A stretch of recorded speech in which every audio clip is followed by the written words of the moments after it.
अस्सलाम वालेकुम my dear friends. आप देख रहे हैं हमारा यूट्यूब चैनल बायो विद स्नेह। आज हमारा जो टॉपिक होगा वो होगा human immuno deficiency virus. Human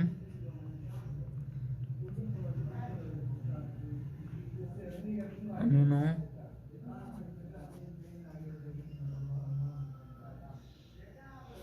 deficiency virus. In short form, we say that HIV. HIV क्या है?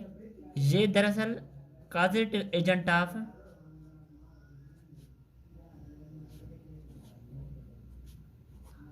एड्स। एड्स कहें तो अक्वायर्ड इम्यूनो डिफिशिएंसी सिंड्रोम। ये जो ह्यूमन इम्यूनो डिफिशिएंसी वायरस पहली बार जो Pasteur Institute in France and National Institute of Health in US जो रिसर्च थी, उन्होंने पहली दफ़ा इस वायरस को आइडेंटिफाइड किया। और उसको आइडेंटिफाइड किया किसमें? 1984 में, 1984। किसकी टीम ने? पास्चर इंस्टीट्यूट ऑफ फ्रांस और एंड नेशनल इंस्टीट्यूट ऑफ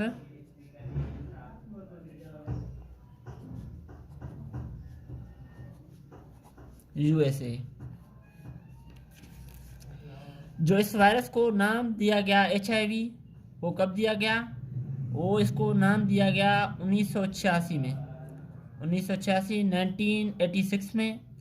इसे नाम क्यों दिया गया? इसे HIV नाम दरअसल इस वजह से दिया गया, जो ये वायरस पहली मरतबा जब पास्चर इंस्टीट्यूट ऑफ फ्रांस और नेशनल इंस्टीट्यूट ऑफ यूएस ने जब सर्च किया तो 1984 में, पहले ये पता नहीं था कि ये काजेटिव एजेंट है जो एड्स ही काज करता है। 1986 में जब हमें पता चला कि यही वायरस है जो एड्स काज करता है, तो एड्स दरअसल एड्स में क्या होता है ये वायरस हमारी इम्यूनिटी को अफेक्ट करता है, तो इसलिए ह्यूमन इम्यूनो डिफिशिएंसी वायरस इसका नाम रखा गया 1986 में। अब ये तो जनरल इंट्रोडक्शन था HIV वायरस के। तो HIV वायरस है क्या? अब इसकी स्ट्रक्चर के बारे में हम पढ़ेंगे। क्या? Structure of immuno deficiency virus. Structure of immuno deficiency virus, बस अब मैं शॉर्ट में लिखता जाऊंगा HIV, ठीक है, आप समझ लेना। ये जो वायरस है इसकी जो शेप है वो क्या है? स्फेरिकल है। क्या? स्फेरिकल शेप है। जो इसकी जो इसको सराउंड करती है, जो मेम्ब्रेन होती है, जो कोड होती है, उसे हम क्या कहते हैं? लिपोप्रोटीन की जो बनी होती है, जो उसे हम एनवेलप कहते हैं। जो ये है एनवेलप, इसे एनवेलप जो है ना, ये दरअसल जब रेप्लिकेशन करती है, हमारी जो T4 सेल्स हैं, टी हेल्पर सेल्स हैं, जब उनमें ये रेप्लिकेशन करती है तो ये एनवेलप उसी से ही हमारी जो मेम्ब्रेन होती है T4 सेल्स की, उसी से ही ये ड्राइव करता है। तो जैसे कि आपको पता है कि हमारे ह्यूमन के और जो भी प्लांट वगैरह जिसी के भी सेल हैं, तो उसी सेल मेम्ब्रेन की जो नेचर होती है वो क्या होती है? लिपोप्रोटीन होती है। तो इसलिए एनवेलप भी जबकि सेल मेम्ब्रेन से इसने ड्राइव किया है HIV वायरस ने, तो इसकी नेचर भी क्या होगी? लिपोप्रोटीन होगी। हाँ, दरअसल ये बात और है कि लिपोप्रोटीन जब HIV की वायरस की रेप्लिकेशन हो जाती है तो ये मेम्ब्रेन जो ड्राइव करता है हमारे सेल से, हेल्पर T सेल से, तो लिपोप्रोटीन कुछ थिंग एडिशन भी हो जाती है, जो हम इसके बारे में बाद में आपस में डिस्कस करेंगे। अब इसी एनवेलप में जो है ना, काफ़ी सारी प्रोटीन्स होती हैं, डिफरेंट प्रोटीन होती हैं जो इसमें एम्बेडेड होती हैं। उसमें से ये दिखाई दे रही हैं आपको। एक ये है, इसे हम कहते हैं ग्लाइकोप्रोटीन, शॉर्टकट में GP, ग्लाइकोप्रोटीन 120। और ये जो है इसे ग्लाइकोप्रोटीन 41, ये इनके नाम है। और ये जो बन गई ये इनविलप बन गई। और उसके बाद इनविलप के बाद ये जो लिपिड मेम्ब्रेन है, इनविलप जो ड्राइव करते हैं मेम्ब्रेन से। और जो इनविलप के बाद जो लेयर आती है वो होती है मैट्रिक्स प्रोटीन। क्या? Matrix protein. जो ये बीच में खाली है ये मैट्रिक्स प्रोटीन है।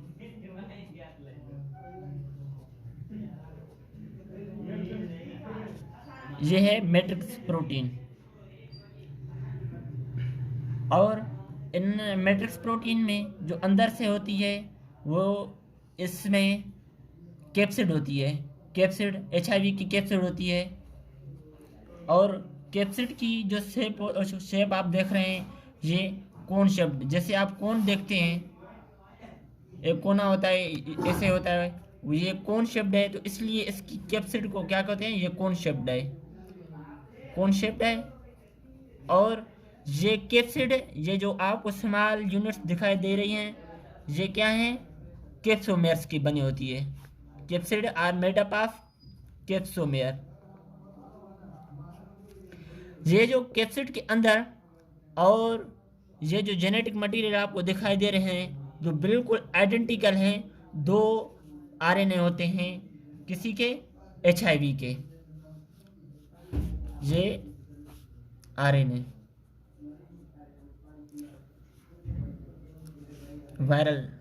वायरल जीनोम RNA ये बहुत आइडेंटिकल होती हैं। मतलब दो वायरल जीनोम RNA होते हैं एक कैप्सिड में, तो एक HIV में 2 वायरल जीनोम हो गए। ये 2 वायरल जीनोम हो गए। तो उनके बाद ये जो GB120 और GB41 इनके जो काम क्या होते हैं? ये जो GB1 होती है ये अटैचमेंट कराती है। फॉर एग्जांपल जब ये अटैक करने जाएगा हेल्पर टी सेल को, तो ये हेल्पर टी सेल है तो इसे अटैचमेंट किसके ज़रिए करेगा? ये GB120 के ज़रिए। लेकिन GB120 उसी ही हेल्पर टी सेल पर CD4 रिसेप्टर्स मौजूद होंगे। CD4 रिसेप्टर्स मौजूद होंगे जो ये डिटेक्ट करेगा GB120, फिर बाद में अटैच करवाएगा। अगर CD4 वहाँ रिसेप्टर नहीं होंगे तो बिल्कुल ये अटैचमेंट नहीं कराएगा। मीन्स जो HIV है वो होस्ट स्पेसिफिक है। अगर हेल्पर टी सेल्स होगा तो ये अटैक करेगा, अगर हेल्पर टी सेल्स न होगा तो ये अटैक नहीं करेगा। और जो GB41 है ये जो है ना सेल फ्यूजन प्रोसेस में इन्वॉल्व होता है, इस्तेमाल होता है। और जो ये टोटल 9 जीन का बना होता है। कितने? 9 जीन होते हैं इसमें। 9 जीन में से इसी के कुछ एंजाइम्स होते हैं जो 3 जीन इसी के जो प्रोटीन होते हैं प्रोटीन कॉम्प्लेक्स वो 3 जीन के बने होते हैं। बाकी स्ट्रक्चर जो 6 जीन बचे वो सारे उसी 6 जीन से बने होते हैं। अब जब किसी भी चीज़ की स्ट्रक्चर समझ में आ जाए तो उसी का लाइफ को समझना बिल्कुल आसान हो जाता है। तो हम HIV की जर्नल पे इंट्रोडक्शन के बारे में बात की और बाद में स्ट्रक्चर के बारे में बात की। अब हम आएंगे रिप्लिकेशन की तरफ से रिप्लिकेशन ऑफ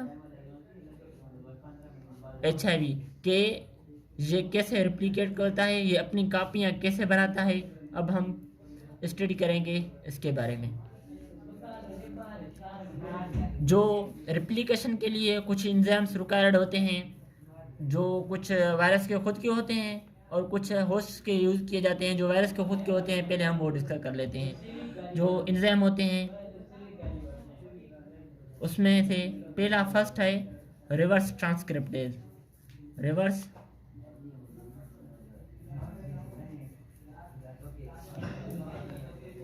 रिवर्स ट्रांसक्रिप्टेज असल में इसका काम क्या होता है? ये जो है ना वायरल RNA जीनोम होता है उसको कन्वर्ट करता है वायरल DNA जीनोम में। Viral RNA genome converted to viral DNA genome। और दूसरा जो वायरस का खुद का होता है एंजाइम इंटीग्रेज एंजाइम।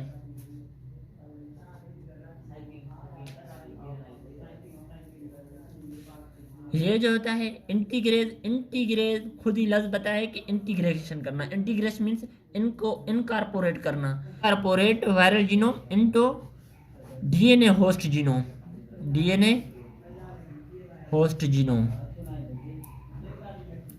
ये जो है ना इंटीग्रेज एंजाइम जो वायरस का है, viral integrase enzyme will help in to incorporate viral DNA into DNA host genome. और जो तीसरे नंबर पे है वो है प्रोटीएज एंजाइम। ये जो है ना ब्रेक करता है जो स्ट्रक्चरल प्रोटीन होती हैं जो बनती हैं बाद में एचआईवी जब रिप्लिकेशन करेगा तो इनों का वहाँ यूज़ होगा। आपको बताएंगे कि कैसे ये काम करते हैं सारे एंजाइम। तो ये ब्रेकअप करता है large proteins into smaller units. Break large structural proteins into smaller units.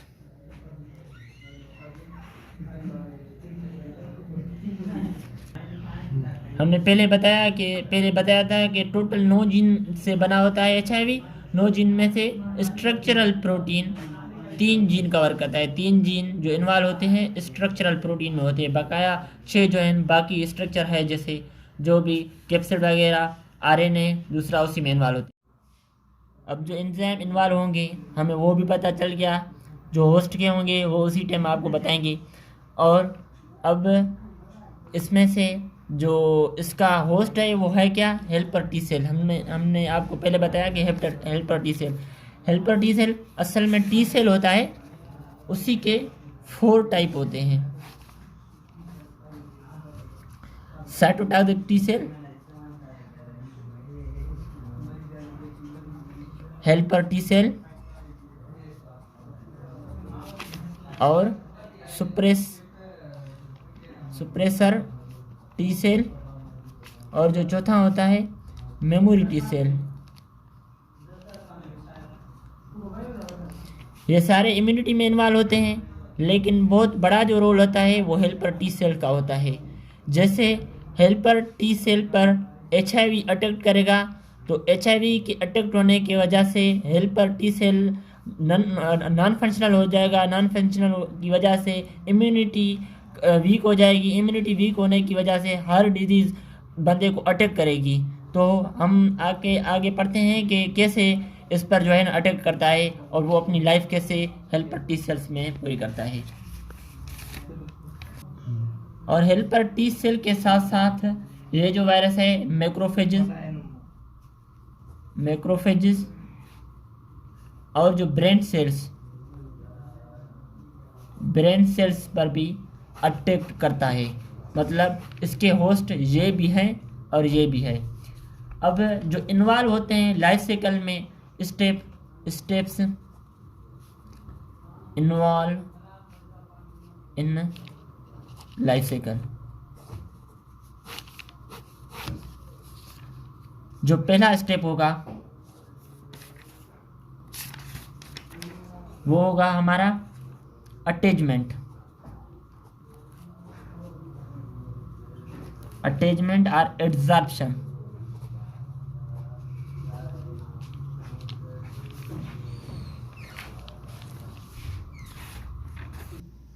इस स्टेप में हमने आपको पहले बताया कि GB120 स्ट्रक्चर के दौरान हमने आपको बताया कि GB120 का जो काम होगा वो बाइंडिंग होगा होस्ट सेल से। तो अब GB120 अटैचमेंट में इन्वॉल्व होगी। तो अटैच किससे करवाएगी, CD4 रिसेप्टर होगा, receptor on helper T cells, उसी के साथ ये अटैच कराएगा। इस प्रोसेस में क्या होने की, अटैचमेंट हो जाएगी। अटैचमेंट के बाद दूसरा प्रोसेस जो होगा पेनिट्रेशन। जब वायरस अटैच कर जाता है तो उसके बाद वो कोशिश करता है कि अपना जो वायरल जीनोम है उसको क्या करें, वो पेनिट्रेट कराए उसी की होस्ट के अंदर. It means in this step fusion of viral envelope takes with the cell membrane of host cell and then it sheds its protective code. Stop कर. पेनिट्रेशन जो सेकंड प्रोसेस है, सेकंड स्टेप है, sorry second step. In this step fusion of viral envelope take place. इसमें जो है ना viral envelope fuse होगा with the cell membrane of host cell and then it shares its protective coding. जो cell envelope की coding थी वो उसे शेड करेगा. इस प्रोसेस को क्या कहेंगे, sheds its protective coating means uncoating. Uncoating, virus uncoat होगा, अनकोडिंग अकर. इसी के दौरान जब अनकोडिंग हो जाएगी तो ये पेनिट्रेट कराएगा क्या क्या, viral RNA and viral enzyme. Viral enzyme ये पेनिट्रेट होंगे होस्ट में. और जो दूसरी चीज़ है जैसे कैप्सिड रह गया बाहर और इन्वेलप प्रोटीन, मैट्रिक्स प्रोटीन, ये सारे बाहर ही रह जाएंगे, ये दोनों अंदर जाएंगे और इसी से सारा ये जो स्ट्रक्चर है इन्वेलप भी हासिल करेंगे, मैट्रिक्स प्रोटीन भी हासिल करेंगे, कैप्सिड भी हासिल करेंगे. और पेनिट्रेशन के बाद अब क्या होगा, जब वायरस अंदर चला जाएगा अपने होस्ट सेल में तो वहाँ जो है ना सिंगल स्ट्रैंड, आपको मैंने बताया था कि रिवर्स ट्रांसक्रिप्टेज एक एंजाइम होगा जो तीसरे स्टेप्स में इन्वॉल्व होगा रिवर्स ट्रांसक्रिप्शन में. तीसरा स्टेप रिवर्स ट्रांसक्रिप्शन. इस रिवर्स ट्रांसक्रिप्शन में reverse transcriptase enzyme, reverse transcriptase enzyme involve.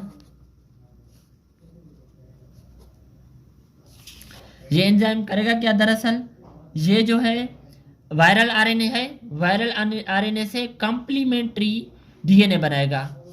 Complementary DNA क्या होता है, वायरल आरएनए से it help form viral complementary DNA from viral RNA. Complementary असल में कहते हैं जो बिल्कुल अपोजिट हो, उसके कंप्लीट हो, कम्पीट करे. जैसे कि आपको पता है कुछ बेसिस होते हैं एडिनाइन, ग्वानिन, साइटोसिन, थायामाइन. अब थायामाइन तो नहीं होगा, इसमें यूरासिल होगा जैसे कि आरएनए है. तो एडिनाइन की जगह यूरासिल और गायनाइन की जगह साइटोसिन और साइटोसिन की जगह गायनाइन, यूरासिल की जगह एडिनाइन. ये अब आरएनए है तो ये कॉम्प्लीमेंट्री डीएनए ऐसे बनाएगा, ये कॉम्प्लीमेंट्री डीएनए बनेगा. फिर ये तो मैंने एक जस्ट एग्जांपल दिया है, लेकिन ये जो है ना नो उसके जो जीनोम है आरएनए की उसी में ये ऐसे तरतीब ना हो, लेकिन ये जस्ट मैंने एग्जांपल दिया है, ठीक है. तो कॉम्प्लीमेंट्री डीएनए ऐसे बनता है. ये जो है ना स्टेप होगा रिवर्स ट्रांसक्रिप्शन. इसमें रिवर्स ट्रांसक्रिप्टेज एंजाइम होगा जो वायरल आरएनए से कॉम्प्लीमेंट्री डीएनए बनाएगा. जब वायरल आरएनए से कॉम्प्लीमेंट्री डीएनए बनेगा तो ये चौथे स्टेप में क्या होगा, ये जो अब वायरल आरएनए किसी काम का न रहा तो इसी चौथे स्टेप में breakdown of viral genome RNA occur. Breakdown of viral genome RNA. इसी स्टेप में खुद ही बता रहा है कि वायरल जीनोम आरएनए है वो खुद ब खुद ब्रेक हो जाएगा, डिसइंटीग्रेट हो जाएगा. जो इसमें एंजाइम इन्वॉल्व होगा वो राइबोन्यूक्लियेज एंजाइम होगा जो इसे आरएनए को डिसइंटीग्रेट करेगा, जो है ना टर्न्स में डिवाइडेड करेगा, इसे तोड़ेगा. वो राइबोन्यूक्लियेज एंजाइम, इसमें जो एंजाइम होगा वो क्या, राइबोन्यूक्लियेज एंजाइम. और इसे दूसरा जो नाम दिया जाता है वो आरएनएज एंजाइम. अब ये जो जीनोम आरएनए था वो बिल्कुल ब्रेक हो गया. तो अब पांचवा जो स्टेप होगा वो क्या होगा, जो कॉम्प्लीमेंट्री डीएनए है इसी से अब हमें क्या वायरस का डीएनए बनाना है, वायरस का आरएनए, वायरल आरएनए बनाना है, क्योंकि ये तो हो गया ख़त्म। तो वायरल आरएनए अब इसी कॉम्प्लीमेंट्री डीएनए से बनाएंगे। तो अब हम पहले कॉम्प्लीमेंट्री डीएनए से बनाने से पहले इसी को कॉम्प्लीमेंट्री डीएनए को रिप्लिकेट कराएंगे, डबल कराएंगे। तो इसमें 5वें स्टेप में क्या होगा, रिप्लिकेशन। इसमें क्या होगा, जो सिंगल स्ट्रैंड कॉम्प्लीमेंट्री डीएनए हमने रिवर्स ट्रांसक्रिप्टेज एंजाइम के जरिए बनाया था वायरल आरएनए से, वो कॉम्प्लीमेंट्री सिंगल स्ट्रैंड, क्योंकि आरएनए सिंगल स्ट्रैंड था तो सिंगल स्ट्रैंड ही कॉम्प्लीमेंट्री डीएनए बनेगा। Single strand complementary DNA will replicate, means replication के बाद वो डबल ही हो जाएगा, तो डबल स्ट्रैंड कॉम्प्लीमेंट्री डीएनए बन जाएगा। क्या, डबल स्ट्रैंड कॉम्प्लीमेंट्री डीएनए बन जाएगा। ये क्या होगा, रिप्लिकेशन का डीएनए बन जाएगा। ठीक है, तो 5वें स्टेप के बाद, अब 5वें स्टेप के बाद जो छठा स्टेप होगा वो क्या होगा, इंटीग्रेशन। अब फॉर सपोज ये होस्ट था, जब इसमें ये आरएनए आया, ये पेनिट्रेशन, इसमें अटैचमेंट भी हो गई, पेनिट्रेशन भी हो गई, और रिवर्स ट्रांसक्रिप्टेज, अब जो तीसरा प्रोसेस आपके बताया था, तो रिवर्स ट्रांसक्रिप्टेज, फॉर सपोज ये रिवर्स ट्रांसक्रिप्टेज हो जाती है। रिवर्स ट्रांसक्रिप्टेज के बाद जो चौथा स्टेप था ब्रेकडाउन, ये ब्रेकडाउन भी हो गया। अब जो ये रिवर्स कॉम्प्लीमेंट्री डीएनए बनाए, ये 5वें स्टेप में जो पहले हमने किया था, तो अब ये complementary DNA single strand complementary DNA double हो जाता है, रिप्लिकेशन हो जाती है। तो इधर इसी होस्ट का डीएनए मौजूद है। ठीक है, तो अब ये होस्ट का डीएनए है फॉर सपोज, तो ये कॉम्प्लीमेंट्री, अब जो complementary single strand complementary DNA replication के बाद डबल स्ट्रैंड कॉम्प्लीमेंट्री डीएनए बन गया है, वो क्या करेगा, इनकॉर्पोरेट करेगा इसी डीएनए के अंदर, मीन्स इनकॉर्पोरेशन करेगा, इंटीग्रेशन करेगा। तो इसी स्टेप को क्या करेंगे, इंटीग्रेशन, मतलब double strand complementary DNA then integrates into host cell DNA. Host cell DNA ये करेगा, जो एंजाइम होगा, हमने आपको बताया कि क्या वायरल एंजाइम था एक इंटीग्रेज, ये इंटीग्रेज एंजाइम जो वायरस का अपना होगा, जो आरएनए के साथ वायरल एंजाइम भी आए थे, तो इंटीग्रेज क्या कराएगा, डबल स्ट्रैंड कॉम्प्लीमेंट्री डीएनए जो वायरल आरएनए से बना था, वो double strand complementary DNA will incorporate into the host cell DNA with the help of enzyme integrase, viral enzyme integrase. अब इसके बाद जो जब double strand complementary DNA incorporate हो गया, तो इनकॉर्पोरेशन के बाद ये डबल स्ट्रैंड कॉम्प्लीमेंट्री डीएनए इसी की ट्रांसक्रिप्शन कराएगा। 7वें स्टेप में क्या, ट्रांसक्रिप्शन।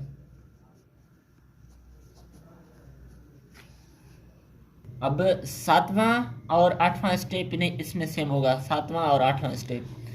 इस ट्रांसक्रिप्शन में क्या होगा, इस स्टेप में जब इनकॉर्पोरेशन हो गई डबल स्ट्रैंड कॉम्प्लीमेंट्री डीएनए की, तो इसी दौरान अब हम इसको क्या नाम देंगे, इसको जो नाम देंगे वो प्रोवायरल डीएनए। जब भी किसी भी जो होस्ट में वायरल आरएनए इनकॉर्पोरेट हो जाए, तो हम उसे क्या कहेंगे, प्रोवायरल डीएनए। अब प्रोवायरल डीएनए अपनी ट्रांसक्रिप्शन करवाएगा। इसमें जो एंजाइम इन्वॉल्व होगा वो कौन सा होगा, जैसे आपको पता है ट्रांसक्रिप्शन जैसे जर्नली होती है हमारे सेल्स में, तो आरएनए पॉलीमरेज, ट्रांसक्रिप्शन में आरएनए पॉलीमरेज इन्वॉल्व होता है, आरएनए पॉलीमरेज। ये जो आरएनए पॉलीमरेज होगा, ये होस्ट डीएनए के अंदर, जैसे हमारे होस्ट डीएनए, हमारा जो टी सेल्स है उसी में ही रिप्लिकेशन के लिए अवेलेबल ये एंजाइम होता है, तो ये होस्ट में ही एंजाइम होगा, उसी होस्ट को एंजाइम वायरस यूज करते अपने प्रोवायरल डीएनए की ट्रांसक्रिप्शन करवाएगा। असल में ट्रांसक्रिप्शन के दौरान क्या क्या बनेगा, इस ट्रांसक्रिप्शन के दौरान वायरल आरएनए भी बनेगा और ट्रांसक्रिप्शन में मैसेंजर आरएनए बनेगा। तो ये दो स्टेप हो गए। 7वां 8वां इसलिए लिखा है कि ट्रांसक्रिप्शन में 2 इसलिए हो जाएंगे, ते आरएनए पॉलीमरेज होस्ट सेल का जो एंजाइम होगा वो यूज़ करते हुए प्रोवायरल डीएनए को, जिसमें incorporate double strand complementary DNA incorporate हो गया था। तो इसमें से पहले ये वायरल आरएनए बनाएगा जो उसका जीनोम है अपने वायरस का, और बाद में उसमें से मैसेंजर आरएनए बनवाएगा। ये जो है वायरल आरएनए, तो उसका जीनोम बन गया। जो मैसेंजर आरएनए है, ये इसी को जो है ना अगले स्टेप में, जो 10वां स्टेप है बायोसिंथेसिस ऑफ प्रोटीन, उसी को इसी मैसेंजर आरएनए को यूज़ करते हुए प्रोटीन बनाएगा। अभी इसी स्टेप में मैंने कहा कि जो आरएनए, मैसेंजर आरएनए और वायरल आरएनए बोथ बने थे पिछले स्टेप में। जो हमारा ट्रांसक्रिप्शन था, ये वायरल आरएनए तो बन गया, वो जीनोम बन गया। इससे मैसेंजर आरएनए को यूज करते हुए ये प्रोटीन सिंथेसाइज कराएगा। बायोसिंथेसिस ऑफ प्रोटीन इस 10वें स्टेप में होगी। इसमें जो एंजाइम होस्ट के एंजाइम राइबोसोम्स जो होस्ट का होगा, राइबोसोम खुद के तो पास नहीं, वायरस के पास, तो होस्ट का मैसेंजर आरएनए और राइबोसोम जो होस्ट का होगा उसे यूज़ करते हुए मैसेंजर आरएनए से, जैसे आपको पता है ट्रांसलेशन होती है, ट्रांसलेशन, तो ट्रांसक्रिप्शन के बाद ट्रांसलेशन ही होती है। तो ट्रांसक्रिप्शन के बाद अब इसी की जो ट्रांसलेशन नहीं होगी, ये ख़त्म हो गया। अब मैसेंजर आरएनए की ट्रांसलेशन होगी तो इसी में से प्रोटीन बनेंगे। जैसे आपको पता है कि जो जैसे कि ट्रांसक्रिप्शन हुई किसी की थी प्रोवायरल डीएनए की। प्रोवायरल डीएनए में किसी के जीन थे जो इनकॉर्पोरेट हुए थे वायरल के। तो अब जो प्रोटीन भी बनेगी वो वायरस के लिए बनेगी। मीन्स जो प्रोटीन बनेगी वो टी सेल्स को, टी हेल्पर टी सेल को मदद नहीं करेंगे। ये जो वायरस के हैं स्ट्रक्चर वगैरह, जो कैप्सिड वगैरह, उसी में ये प्रोटीन जो बनेगी उसी में हेल्प करेंगी, और टी सेल्स को कोई इसमें कुछ भी हेल्प न मिलेगा। ये सारा जो मशीनरी है वो HIV टी सेल्स का यूज़ कर रहा है, हेल्पर टी सेल्स का। अब ये राइबोसोम्स भी टी हेल्पर सेल्स का है, उसी के जरिए ट्रांसलेशन कराएगा, ट्रांसलेशन के जरिए प्रोटीन्स बनेगी। अब जैसे कि ये राइबोसोम्स होस्ट की प्रोटीन्स बनी हुई हैं तो ये लार्ज होंगी, इसलिए जबकि जो हमारे HIV वायरस में होती हैं तो वो स्मॉल प्रोटीन्स होती हैं। तो इसलिए इसको क्लीव्ड किया जाएगा। क्लीव किया जाएगा किस में? मैंने आपको पहले बताया था एंजाइम कौन सा, प्रोटीएज, जो वायरस का एंजाइम है। प्रोटीएज जो मैसेंजर आरएनए के साथ साथ वायरल आरएनए के साथ साथ इंटर हुआ था। अब ये प्रोटीएज एंजाइम क्लीव्ड करेगा, और ये स्मॉल जो लार्ज स्ट्रक्चरल प्रोटीन्स हैं ये स्मॉल प्रोटीन्स में टूट पड़ेंगी। और ये स्मॉल प्रोटीन्स अब अगले स्टेप्स में, जो हमारा 11वां स्टेप है मैच्योरेशन, अब इसमें ये इकट्ठे होंगे, मैच्योर होके इकट्ठे होंगे तो मैच्योर हो जाएगा, तो असेंबल्ड होंगे। असेंबल्ड होने के बाद बिल्कुल एक मैच्योर वायरोन बनेगा। मैच्योर वायरोन बनेगा। और बाद में जो स्टेप होगा 12वां, मैच्योर वायरोन बनने के बाद ये क्या होगा, रिलीज्ड। अब ये होस्ट में इसका कोई काम न रहा, इसने अपनी लाइफ साइकिल कंप्लीट की। इसका जो काम था वो अपनी ही कॉपीज बनाता, रेप्लिकेशन करनी थी, इसने मैच्योर वायरोन बनाए। अब ये होस्ट सेल में से रिलीज होगा।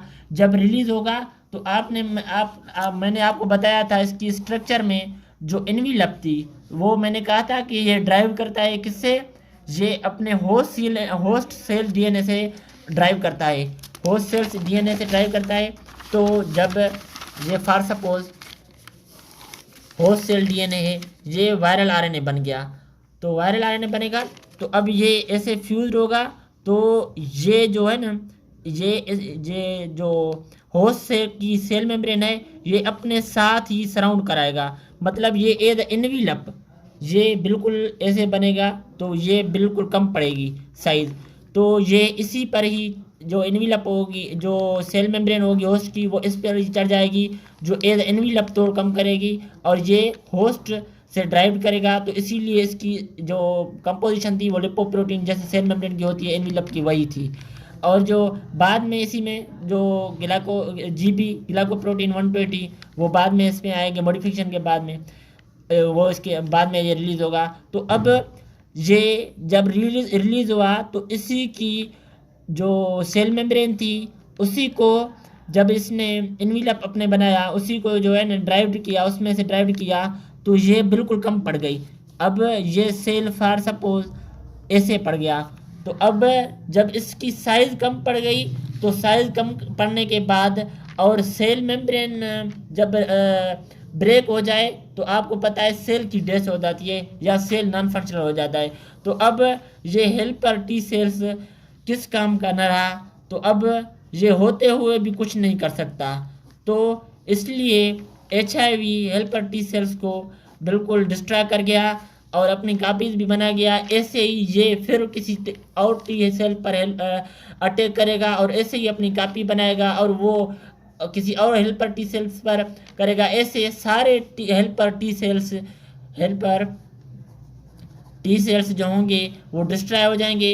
इस वजह से हमारी इम्यूनिटी कमज़ोर पड़ती जाएगी और कमज़ोर पड़ने के बाद असल में दरअसल जो एड्स होती है उसमें क्या होता है कि ये HIV कोई डिजीज़ नहीं, लेकिन जो ये एड्स काज कराता है ना, इसी में जब इम्यूनिटी हमारी इम्यून सिस्टम की लो हो जाती है तो कोई भी वायरस अटैक करे, कोई भी हमें जो है ना बैक्टीरिया अटैक करे, इजीली अटैक कर सकता है, क्योंकि हमारे पास जो रोकने की ताकत होती है वो खो बैठे हैं। तो इसलिए एड्स के वजह से काफ़ी सारी डिजीज़ हम में आकर चिंबड़ लेती हैं। इस वजह से HIV जो एड्स का होता है ये एक बड़ी ख़तरनाक डिजीज़ है। और इंशाल्लाह अगले टॉपिक में हम आपको एड्स सिखाएंगे। अगर आपको हमारा ये वीडियो पसंद आया हो तो वीडियो को लाइक करें, शेयर करें और सब्सक्राइब करें। अल्लाह हाफिज़।